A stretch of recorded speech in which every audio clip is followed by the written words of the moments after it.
where the horse gets top billing? The jockeys who ride them are much more than just supporting players. Pound for pound, they are among the greatest athletes in the world. My job is to keep a horse out of trouble during the race and get to the finish line first. My theory is stay out of the horse's way. Let the horse do the work and just be a good passenger, and you can usually get a pretty good performance out of your horse. Just 2 hours before his first race of the day, I sat down with Gary Stevens in the stands. At 38, Gary is one of the most respected jockeys in the sport. He is a favorite of Bob Baffert and Prince Salman. Among his more than 4,500 first-place finishes are 3 Kentucky Derby wins. Winning the Kentucky Derby, I can't even put into words the feeling when I crossed the finish line the first time in front. It was the biggest high that I've ever experienced, and you hope that you can hang on to that feeling. Jockeys can become very wealthy, but only if they win. Winning trainer is Bob Baffert, and the winning rider, Gary Stevens. The difference between winning the Kentucky Derby and losing the Kentucky Derby, say running 6th place, is an $80,000 paycheck for the winner and a $150 paycheck for the guy who finishes 6th or 7th. The winning rider, Laffit Pincay. A jockey who knows a lot about finishing first is Laffit Pincay Jr. Born in Panama, he won his first race in 1965. He now holds the record for most number of wins, more than 9,200. I won my 9,000 races with this whip.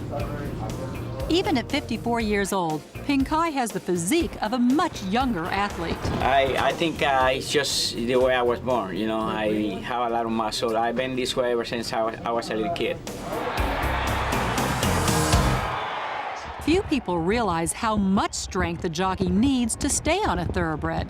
We're not really sitting. We're actually balanced on the balls of our feet. We're crouched down and just try and keep the horse balanced.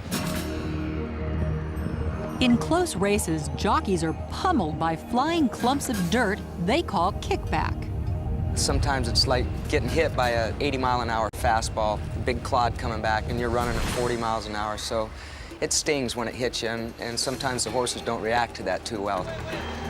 Oh, way to go. Oh, losing the rider was She's a Gladiator. Jockeys face extreme danger in every race. They take their chances with only a flak jacket and a lightweight helmet for protection. Too far back. Oh, he's just shifting from the whip, and losing the rider was armed and crafty. A jockey's career could end in a heartbeat.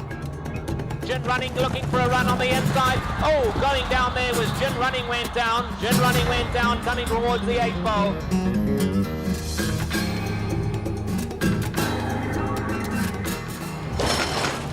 This is the only sport where an ambulance follows the athletes around the track, and for good reason. I've broken my collarbone 12 times, and I have broken my ribs many, many times. I don't even remember how many times. How many injuries have you had, or have you lost count? I've lost count. I've had 6 knee surgeries on my right knee, 4 on my left, both shoulders completely reconstructed. Collarbone? 6 collarbones, plate in my wrist, 6 screws, still there.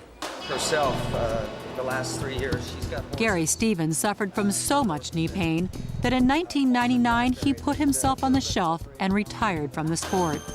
But the pain of not riding was worse. Just 9 months later, he was back on the track. I was going absolutely crazy.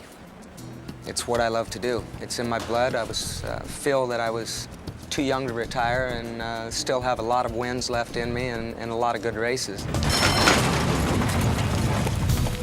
Gary won his comeback battle, but jockeys face another kind of fight every day.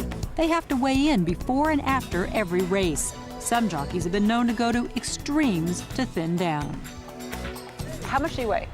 Right now I weigh about 115 pounds. And What do you want to weigh by the time the race starts? in about 2 hours, I'm going to weigh 113 pounds. How are you going to do that? I'm going to sit in the sauna for probably about 45 minutes. It's more of a ritual that I do than needing to do it. I mean, that's part of my exercise to get mentally prepared for my day. I've been in a diet ever since I'm 15 years old, and I don't eat more than 850 calories a day, and I exercise every day, and I try to go to bed early at night, you know, no later than 10:30, and get up early in the morning.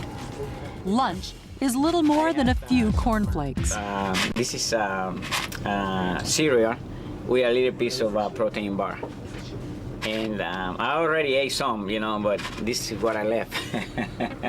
Behind closed doors in the private world of the jockeys, Gary showed me the only thing that comes between him and a 1,000-pound thoroughbred. This is my medium saddle for medium weight horses. I mean, when I have to carry like 118 pounds, I use this one. And then this is a saddle that was used in all the Kentucky Derbies ever. I'm just absolutely amazed at how tiny this is. Yeah, that's This is all that's on the horse, and you on top of it. pad and that, yeah. Next to the jockeys area is the color room with thousands of brightly colored jerseys called silks. What color the jockeys will wear is up to the owners. For some jockeys, their wardrobe is influenced by superstitions. Gary Stevens says he wears lucky socks. And Laffit Pincay? Well, I do wear my my underwear inside out for good luck and protect myself. No one thinks about luck when the horses load into the starting gate. Now it's all about business, and the jockeys are on their own. When it all comes down to it, when the gates open, you just have to react to whatever may happen in split seconds. I mean, we don't have time to call timeout. Hey, let's talk strategy here. I mean, once the race starts, you're basically on your own, and you hope you make the right decisions. And do you hear the people in the stands? Are you cognizant of them? No, it's amazing. I mean, running down the stretch in the Kentucky Derby with 150,000 people screaming, you don't hear a thing. You can actually hear your horses breathing coming through the stretch, and why that is, I have no idea, but I've never heard the crowd in the Kentucky Derby. Once you come out of the gate, it's silence, it's quiet.